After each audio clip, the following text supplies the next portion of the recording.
কি গো রতনদা, এই বৃষ্টির মধ্যে বাজারের দিকে আসলে যে? বৃষ্টির মধ্যে শুধু আমি একা এসেছি নাকি? তোমরাও তো বৃষ্টির মধ্যে বাজারে এসেছো। সে তো এসেছি, কিন্তু জানতে চাচ্ছি কেন বৃষ্টির মধ্যে বাজারে এলে? আর তোমার হাতে তো দেখছি একটা থলে, ওই থলের মধ্যে কি বা নিয়ে যাচ্ছ? মেয়েটা কদিন ধরে মাংস খাবে বলে বায়না ধরেছে। বললাম পরে এনে দেব, কিন্তু তার কান্না কোনোভাবেই থামানো গেল না। সে এই বৃষ্টির মধ্যে মাংস ভাজা খাবেই খাবে। মেয়ের কথা, বর্ষার মধ্যেই তার মাংস ভাজা চাই। মেয়েটা হয়েছে জেদি, বর্ষা শেষ হলে মাংস নিয়ে গেলে তখন আর খাবে না। তাহলে তো তোমার আয় রোজগার ভালোই, হ্যাঁ? আমরা দুমুঠো ভাত খেতে পারি না ঠিক মতো, তুমি মাংস কিনে খাচ্ছ? তেমন কোনো ব্যাপার নেই, মেয়ের জেদ, তাই বাধ্য হয়ে কিনতে হলো। আমরা বাধ্য হয়ে তো মাংস কিনতে পারি না। তুমি মাত্র মেয়ে একটু জেদ করেছে বলেই সেই জন্য মাংস কিনে নিয়ে যাচ্ছ। বাবা বাবা বাহ! ছেলে মেয়ে হয়নি তো কিভাবে বুঝবে? আগে ছেলে মেয়ের বাবা হও, তখন বুঝবে বাবা হওয়ার যন্ত্রণা কতটুকু। বৃষ্টি তো আস্তে আস্তে বাড়ছে, আমি তাহলে গেলাম। হ্যাঁ,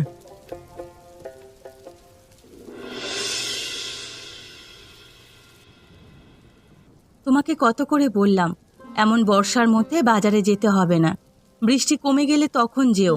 সেই তো আমার কোনো কথাই শুনলে না, ভিজেই তো ফিরলে। গিয়েছিলাম তো ছাতা নিয়েই, বৃষ্টি হঠাৎ এমন করে বেড়ে গেল, ছাতা কিছুই মানলো না। এমনভাবে বাতাস এবং বৃষ্টি বইতে শুরু করলো, মনে হচ্ছে ছাতা সহ আমাকে উড়িয়ে নিয়ে যাবে। সেই জন্য তো বললাম এই ঝড় বৃষ্টির মধ্যে বাইরে বের হইও না। দেখোনি মেয়েটা কত করে জিদ করেছে। এখন যদি আমি বাজারে না যেতাম, তাহলে মাংস আনতাম কোত্থেকে মেয়ের জন্য? এমন করে মেয়ের জেদ সবসময় শুনতে হয় না। তুমি তো আর বাবা নও, আমি হচ্ছি মেয়ের বাবা। মেয়ে কিছু বললে না এনে দিতে পারলে সেটা আমার কতটা খারাপ লাগে তুমি কি বোঝো? তা আমার মেয়েটা কই? ওকে তো দেখছি না। তোমার মেয়ে হয়তো বা কারোর বাড়িতে খেলতে গিয়েছে, ঝড় বৃষ্টির মধ্যে এখনো ঘরে ফেরেনি। কি বলছো তুমি? এত ঝড় বৃষ্টির মধ্যে কার বাড়িতে আছে? চিন্তা করতে হবে না, হয়তো বুড়িমার বাড়িতেই আছে। সেখানে ছাড়া তো আর কোথাও যায় না। তাহলে কি আমি মাংসগুলো রান্না করে ফেলবো নাকি? না না গিন্নি, মাংসগুলো এখন রান্না করো না, মাংসগুলো হাঁড়ির মধ্যে রেখে দাও। মেয়েটা আসলে প্রথমেই মাংস দেখতে চাইবে। তুমি যদি এখনই মাংসগুলো রান্না করে ফেলো, তো দেখতে না পেয়ে আবার জেদ করবে। আমার সাথে এত কিছু হলে আমি এত সামলাতে পারবো না বাবু। তোমার মাংস রান্না করতে হবে না তোমাকে। আচ্ছা ঠিক আছে, আমি রেখে দিচ্ছি। তোমার মেয়ে আসুক, তারপর ওকে দেখিয়ে রান্না করব। এই ভোলানাথ দা, এই রতনের প্রতিবেশী হয়ে একটা ঝামেলার মধ্যেই আছে। সালা নিজে তো শান্তিতে থাকছে, আমাদের শান্তিতে থাকতে দিচ্ছে না। কেন রে লালটু, রতন আবার কি করলো? ওই রতন কি করলো সেটা এখনো তুমি বুঝতে পারছো না? আরে না না, আমি তো কিছুই বুঝতে পারছি না। তুই কি বুঝতে পারছিস সেটা আমাকে বল, তাহলে তো আমিও বুঝতে পারবো। মাঝে মাঝে কিছু কথা দাদা তুমি বুঝেও বোঝো না। ওই রতনের জন্য তোমার আমার দুজনের ক্ষতি হবে, সেটা কি তুমি বুঝতে পারছো না? আরে আমি অত তোর মতো বুঝি না রে, একটু বুঝিয়ে বললে তো বুঝি বাবা। ওই রতন প্রত্যেক দিন ভালো ভালো বাজার করে সেগুলো বাড়িতে নিয়ে রান্না করে। তা আমাদের বাড়িতে সেই রান্নার ঘ্রাণ চলে আসে সারাক্ষণ। সেইগুলো নিয়ে আমার বউ কানের কাছে ঘ্যান ঘ্যান ঘ্যান ঘ্যান ঘ্যান ঘ্যান করে কথা শোনায়। আজকে নিশ্চয়ই আর আস্ত রাখবে না, বউয়ের কথা শুনতে হবে। তুই এই একটা মনের কথা বলেছিস রে, তোর বৌদিরও একই অবস্থা। সারাক্ষণ বলে রতন একা মানুষ, এত কাজ করে, তোমরা দুই ভাই মিলে কি করো? কিছুই কি করতে পারো না? হ্যাঁ, রতনকে দেখো, দিয়ে কিছু শেখো। আজও একই অবস্থা হবে, কিভাবে বাঁচতে পারি বলতো? আমার কাছে একটা বুদ্ধি আছে দাদা, আমরা রাতে গিয়ে ওর বাড়ি থেকে মাংস রান্নার হাঁড়িটা নিয়ে আসবো। বাহ, তুই একটা ভালো বুদ্ধি দিয়েছিস তো। রাতে আস্তে করে তাহলে আমাকে ডাক দিস, সে বৌদি যেন শুনতে না পায়। আচ্ছা ঠিক আছে দাদা।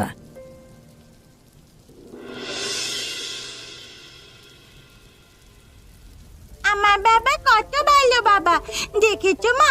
আমি বলেছিলাম বাবা আমার কোনো কথাই শুনবে না, আমার জন্য মাংস আনবে না। এখন দেখেছো কার কথা শুনেছে বাবা? হ্যাঁ, তোর কথাই শুনেছে, আমার কোনো কথাই শুনছে না। শুনবেও না। আমি যে বাবার মা, আমার কথাই তো বাবা শুনবে। বলো বাবা, শুনবে না? তুমি তো আমার মা, তোমার কথা না শুনে আমার উপায় আছে বলো? তোমার কথা তো আমার শুনতেই হবে। হ্যাঁ বাবা, তুমি আর আমি এক দলে। মায়ের কথা তুমি কখনো শুনবে না। আমি হচ্ছি তোমার বড় মা। এখন থেকে তুমি আমার সব কথা শুনবে। হ্যাঁ হ্যাঁ শুনবে। আনে এখন তুই বল মাংস খাবি কিনা? মাংস রান্না তো প্রায় হয়ে এসেছে। এই সব মাংস আমি একা খাবো। রান্না শেষ করো। এখন অল্প একটু খাবো, তারপর বাকিটা রাতে খাবো। কাল সকালে খাবো, দুপুরে খাবো, খেতেই থাকবো। এই মাংস থেকে তোমরা একটু ছুঁয়ে দেখবে না। এই মাংস আমার। যদি তোমরা কেউ ভুলেও আমার মাংস খেয়ে ফেলো, তাহলে কিন্তু আমাকে আবার নতুন করে মাংস এনে দিতে হবে। হ্যাঁ রে মা, তোর সব কথাই আমি শুনবো। শুনেছো? তোমার মেয়ের কথা শুনেছো? লাই দিয়ে দিয়ে মেয়েটাকে মাথায় তুলে ফেলেছো। আহা গিন্নি, মেয়েটা হয়তো অনেক বেশি করেই মাংস খেতে ইচ্ছে করেছে, সেই জন্যই সবটা নিজে খেতে চাইছে। সমস্যা নেই মা, সবটা তুই খাবি, তোর জন্যই সবটা রেখে দেওয়া হবে। এই তো আমার ভালো বাবা। আমার বাবা পৃথিবীর সবচেয়ে ভালো বাবা।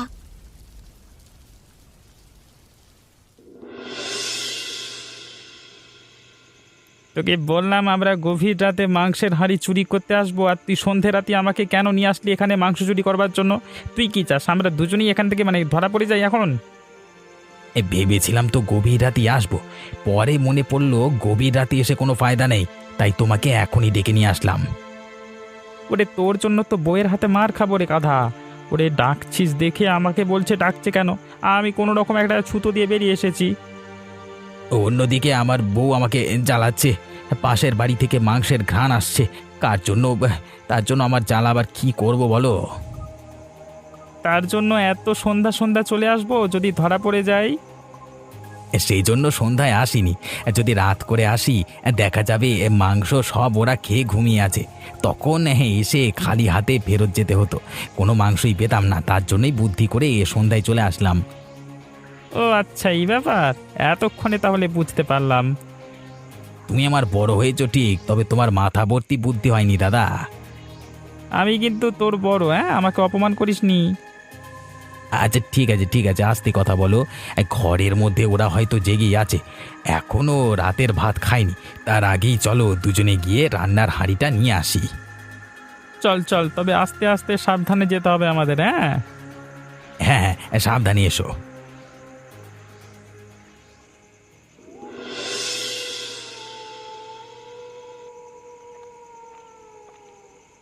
গিন্নি, তুমি না রান্নাঘরে মাংসের হাঁড়ি আনতে গেলে, তাহলে খালি হাতে ফেরত এলে কেন? কিভাবে যে তোমাকে কথাটা বলবো? আহারে, তুমি এভাবে আমতামতা করছো কেন? মাংসের পাতিল কেন আনলে না সেটা বলো। আমরা দুজন মাংস খাবো বলে বসে আছি।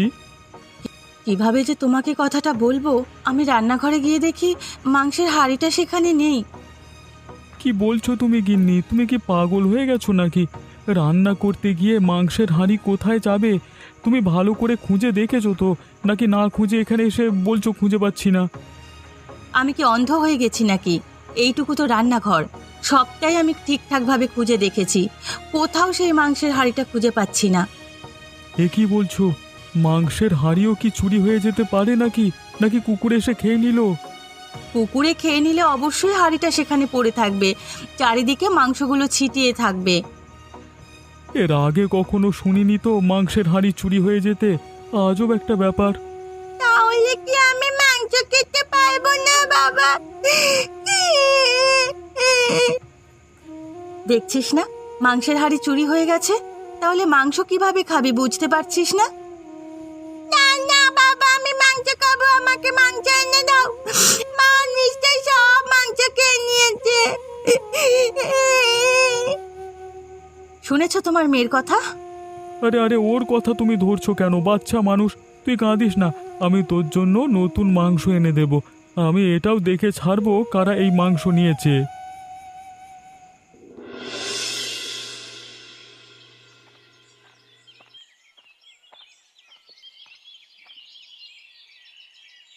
রতন দা, ও রতন দা, বাড়িতে আছো নাকি? কে গো? এই সাত সকালবেলা কে ডাকছে আমাকে? আমি অমিতের বউ রাধিকা।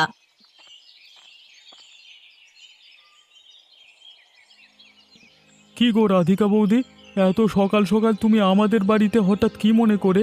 কিছু হয়েছে নাকি? বড় বিপদে পড়ে আপনার কাছে এসেছি। আপনার মাস্তুতো ভাই অনেক অসুস্থ। কোনো কুল কিনারা আর না পেয়ে শেষ পর্যন্ত আপনার কাছেই আসলাম। এছাড়া তো আর কোনো উপায় ছিল না। কি বলছো? অমিত এত অসুস্থ, আমি তো তা জানি না। তোমাদের আরো আগে আমাকে জানানো উচিত ছিল। আমি থাকতে তোমরা এত চিন্তা করছো কেন? আরো আগে আপনাদের জানানো উচিত ছিল, কিন্তু তখন অত বেশি অসুস্থও ছিল না, এই জন্য আপনাদের জানাইনি। এখন অবস্থা আগের চেয়ে আরো একটু খারাপ হয়ে গেছে। কোনো সমস্যা নেই, আমার এখানে এসে ভালোই করেছো। আমি থাকতে তোমাদের আর কোনো চিন্তা নেই। যা দরকার আমি বুঝবো। অমিত তো আমারই ভাই, মাস্তুতো ভাই হয়েছে তাতে কি, ভাই তো ভাই হয়। আপনাদের ভরসাতেই এখানে এসেছি। কোনো সমস্যা নেই, তবে আমি বর্তমানে একটু ঝামেলার মধ্যে আছি। কি ঝামেলা? কি ঝামেলার মধ্যে আছি সেটা তোমাকে পরে বলবো। আপাতত আমি অমিতকে দেখতে সেখানে যেতে পারবো না, পরে সেখানে যাব। তোমার যে সাহায্য দরকার সেই সাহায্য এখন আমি করছি। তুমি যাও, ওখানে গিয়ে ওর চিকিৎসা করাও। আপনাকে যে কি বলে ধন্যবাদ দেব দাদা।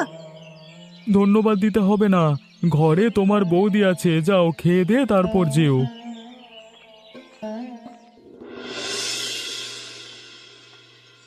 কি গো বুড়িমা, কোথায় যাচ্ছ তুমি?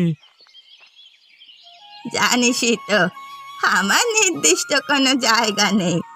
যেখানে যাব আমার কাজ হচ্ছে সারা গ্রাম ঘুরে বেড়ানো, মানুষের খবর নেওয়া। এছাড়া আমার আর কোনো কাজ নেই। তা তুই কোথায় যাচ্ছিলি রতন? বুড়িমা, আমি তো তোমার বাড়িতেই যাচ্ছিলাম। কেন রে রতন, আমার বাড়ি কি কাজে যাচ্ছিলি? আজকাল তো তোমাকে দেখাই যায় না। কতদিন আগে আমার বাড়িতে গিয়েছিলে, তা কি মনে আছে নাকি ভুলে গেছো? আমি তোদের বাড়িতে ঠিকই যাই, তুই তো কাজ কামে ব্যস্ত থাকিস, সেজন্য তোর সাথে দেখা হয় না। মালতীকে গিয়ে জিজ্ঞেস কর আমি যাই কিনা। ও আচ্ছা, সেই জন্যই হয়তো তোমাকে দেখতে পাইনি। তা বললি না যে, আমার খোঁজ কেন করছিস তুই? আমার একটা খবর জানবার ছিল তোমার কাছ থেকে। তুমি তো সারা গ্রাম ঘুরে বেড়াও, অবশ্যই তোমার কাছে সব খবরাখবর থাকবে, তা আমি জানি। হ্যাঁ, সব খবরাখবরই থাকে। তুই কি জানতে চাচ্ছিস সেটা বল। গতকাল রাতে আমার বাড়ি থেকে মাংস সহ হাঁড়ি চুরি হয়েছে। তা কারা এই মাংস চুরি করতে পারে সে ব্যাপারে তোমার কি কোনো ধারণা আছে বুড়িমা? কি বলছিস? মাংস সহ হাঁড়ি চুরি হয় নাকি? কখনো হয়নি, এখনই হয়েছে। এখন তোমার কাছে খবর আছে নাকি সেটা বলো। আমি তো তেমন কিছু জানি না, তবে আমার বাড়ির পাশে ভোলানাথ ও লালটুর বাড়ি থেকে মাংস রান্নার ঘ্রাণ পেয়েছি। ওদের যা অবস্থান, মাংস কেনার সাধ্য নেই। প্রমাণ ছাড়া তো কিছু করা যায় না। তুই যখন আমাকে বলেছিস, দেখি আমি তোর জন্য কি করতে পারি। তুই যা, বাড়ি যা।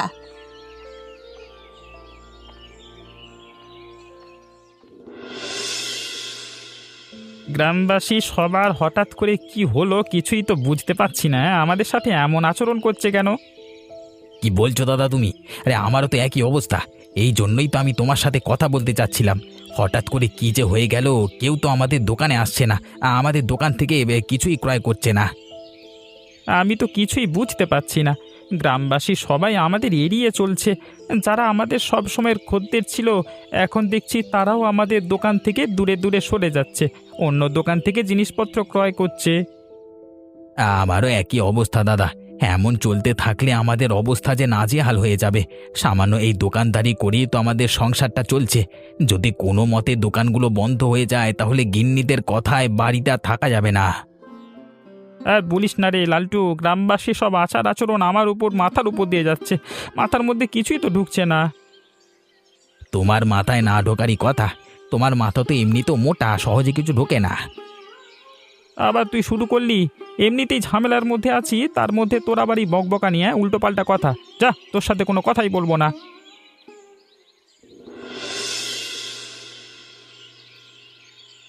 বুড়িমা, তোমার কাছে কি কোনো জাদু আছে নাকি?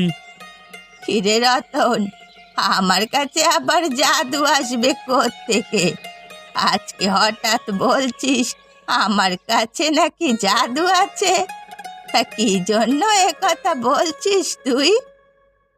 লালটু এবং ভোলানাথের দেখছি খারাপ অবস্থা। দুজন মিলে বাজারে বসে কাঁদছে। সব কিছুই যে তোমার কামাল সেটা তো আমি ভালো করেই বুঝতে পারছি। তা কি এমন জাদু করলে যে ওদের এই নাজেহাল অবস্থা হলো? আমি কিছু করিনি, যা করার গ্রামবাসী করেছে। গ্রামবাসী সবাই তো আর হঠাৎ করে এমন আচরণ করতে পারে না। নিশ্চয়ই তুমি কিছু না কিছু একটা বলেছ, সেই জন্যই গ্রামবাসী ওদের থেকে মুখ ফিরিয়ে নিয়েছে। আমার তো কাজই হচ্ছে সত্যের পথে থাকা, অন্যায়কে খুঁজে বের করা। সেজন্যই আমি দেখছি কিভাবে গর্ত খুঁড়ে অন্যায়কে টেনে বার করতে পারি। তুমি ওদের এই হাল কি করে করলে বুড়িমা, বলো তো আমাকে একটু। আমি তেমন কিছুই করিনি। গ্রামে সবার কাছে তোর বাড়ি থেকে যে মাংসের হাঁড়ি চুরি হয়েছে সেটা ছড়িয়ে দিয়েছি। বাকি কাজ আর আমায় কিছুই করতে হয়নি, সব গ্রামবাসী করেছে। তুমি যে কি দিয়ে কি করো না বুড়িমা, আমরা কিছুই বুঝতে পারি না, শুধু অবাক হয়ে যাই। তুমি একদম ঠিক বলেছ গিন্নি। আমাদের কাছে যে কাজ খুবই কঠিন, বুড়িমার কাছে সেই কাজ খুবই সহজ। সেটাই তো দেখছি, বুড়িমা সহজে ভোলানাথ আর লালটুকে কাবু করে ফেলেছে। বেচারাদের এমন খারাপ অবস্থা যে দেখে আমারই হাসি পাচ্ছে। সবে তো মাত্র শুরু, হাতে কোনো একটা প্রমাণ আসুক, তারপর আসল খেলা জমবে। তোরা শুধু দেখতে থাক আমি কি করি। শেষ অবধি তুমি এসেছো রতনদা। আমি তো তোমার জন্যই অপেক্ষা করছিলাম, কখন তুমি আসবে, তোমাকে দেখবো আর দুটো কথা বলবো। হ্যাঁ অমিত, আমি এসেছি। হ্যাঁ, আপনি ভাবতেও পারবেন না দাদা, আপনাকে দেখার জন্য কতটা ব্যাকুল হয়েছিল। বারবার আমাকে আপনার কথা জিজ্ঞেস করছিল। পরে বলতে লাগলো আপনি হয়তো আর আসবেন না। আমি এত করে বলছি রতনদাকে খবর পাঠিয়েছি, তুমি চিন্তা করো না, তিনি চলে আসবেন। তাও আপনার ভাই আমার কোনো কথাই শুনছিল না, বারবার বলছিল তুমি যাও, গিয়ে রতনদাকে নিয়ে এসো। কিরে অমিত, তুই এত পাগলামি করেছিলিস কেন? অসুস্থ শরীর নিয়ে তোর এত পাগলামি কিন্তু ঠিক হয়নি। আমি কি করব দাদা বলো, এই দুনিয়ায় আপন বলতে শুধু তোমরাই আছো। আমার অবস্থা তো তেমন একটা ভালো নয়, তাই জন্যই বারবার তোমাকে দেখতে ইচ্ছে করছিল। আমি চলে এসেছি, তোর কোনো চিন্তা করতে হবে না, তুই সুস্থ হয়ে যাবি রে। ওই দিনে আসতাম, বাড়িতে একটা ঝামেলা হয়েছে সেই জন্য আসতে পারিনি। কি ঝামেলা দাদা? তোর ভাগ্নি নেহা মাংস খাবে, মাংস এনে দিলাম। কারা জানি রাতে সেই মাংসের হাঁড়ি সহ চুরি করে নিয়েছে, তাই চোর ধরবার চেষ্টা করছি। শেষ পর্যন্ত বুঝি মাংসও চুরি হচ্ছে? তোমাকে একটা কথা বলবো দাদা। বল না, কি বলতে চাস? কদিন ধরে আমারও বড় মাংস খেতে ইচ্ছে করছে। আহা, সমস্যা নেই, তুই সুস্থ হ, তারপর আমার বাড়িতে আয়, দুই ভাই মিলে পেট ভরে মাংস খাবো। তোকে তো বললাম বাড়িতে একটু ঝামেলা আছে, তোর যা দরকার আমি দাদিকে দিয়ে যাচ্ছি, কোনো চিন্তা করবি না, সুস্থ হয়ে যাবি রে। আর সুস্থ হয়ে আমার বাড়িতে আসবি, কেমন? আচ্ছা আচ্ছা, ঠিক আছে দাদা।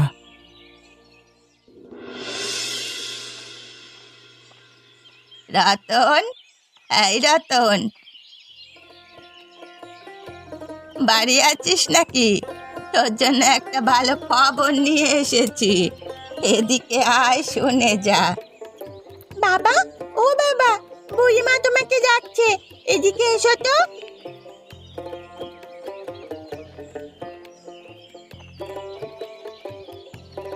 কি গো বুড়িমা, তোমার মুখখানে এমন হাস্যোজ্জ্বল দেখাচ্ছে কেন?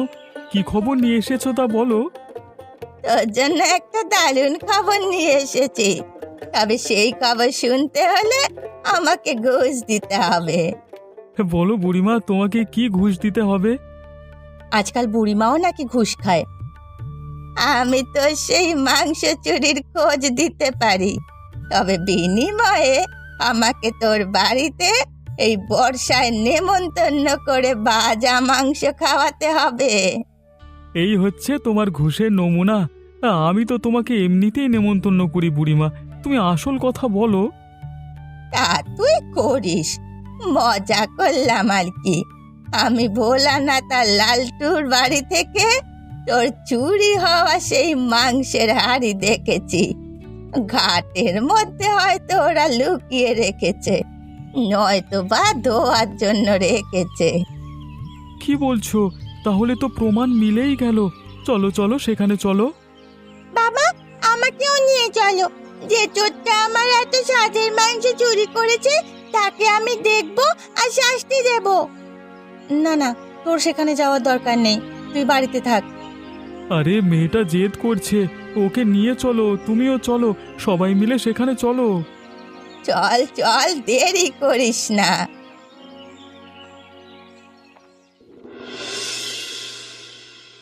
কি হলো কি? তোমরা সবাই মিলে এভাবে আমাদের বাড়িতে জড়ো হয়েছো কেন? জড়ো হয়েছি কেন সেটা এখন বুঝতে পারছিস না? অন্যের বাড়ি থেকে মাংসের হাঁড়ি চুরি করতে তো ভালোই পারো, তা কেন এসেছি সেটা বুঝতে পারো না? এসব কি বলছো তোমরা? ফাও কথা বলো না। শুধু শুধু এখানে এসে আমরা যে তোমাদের বাড়ি থেকে মাংসের হাঁড়ি চুরি করেছি তার তার কি প্রমাণ আছে? প্রমাণ ছাড়া আমরা কোনো কাজ করি না হে। যাও তো বুড়িমা, প্রমাণটা নিয়ে এসো তো।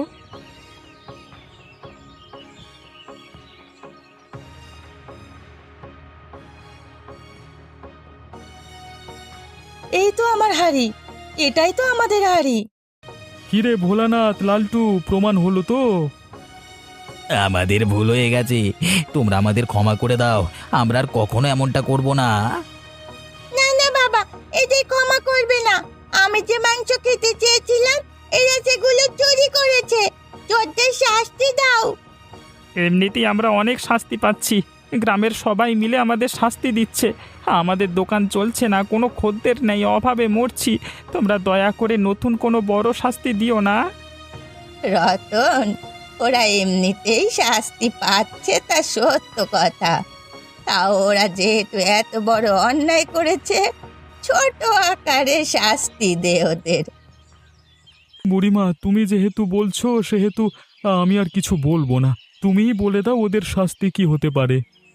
ওরা যে পরিমাণ মাংস চুরি করেছে তার দ্বিগুণ পরিমাণ টাকা বা মাংস তোদের দেবে। সাথে আমাদের নদীতে 7 বার ডুব দিয়ে বলবে আমরা কখনো আর এমন অন্যায় কাজ করব না।